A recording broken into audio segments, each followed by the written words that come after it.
Here are two more people I found in this birthday photo from 1888. Today we are starting with Bessie Leighton. Bessie, or Elizabeth, was born June 25, 1881 in Taconic, Pennsylvania, to James and Maria Leighton. Bessie would grow up to excel in school, graduating as her class's valedictorian in 1899. She then graduated from Pericomen Seminary in 1900 and later became a teacher at that same seminary. It was while teaching that she met her husband, Clinton Sheffey, who was an English professor at Andover College. The two would get married on June 25, 1904, and go on to have three sons together. The family would eventually settle in Massachusetts, with Clinton serving as an English teacher at various local high schools. Meanwhile, Bessie spent her time developing her gardening skills.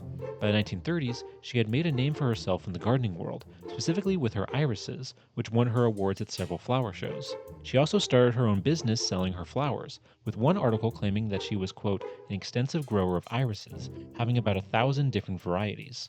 And that's not much of an exaggeration. Her mailing catalogs contain extensive lists of hundreds of varieties of flowers that she grew from her own garden and sold across the country. Bessie would continue growing and selling her flowers for over 20 years, until March 23, 1960, when she passed away at the age of 77. The next person on our list is Grace Dalrymple. Grace was actually difficult to find at first, because her name on the back of the photo is partially covered by a stain, and I couldn't figure out how to properly spell it. It wasn't until I started researching other people that I later found her in a newspaper article that included the names of several people from the photo, and with this confirmed spelling, I was finally able to track her down. Grace was born on October 7, 1881 in Chatfield, Minnesota, and is the only person in this photo that was not born in Pennsylvania. Her father was Reverend Fuller Dalrymple, a pastor in the Presbyterian Church.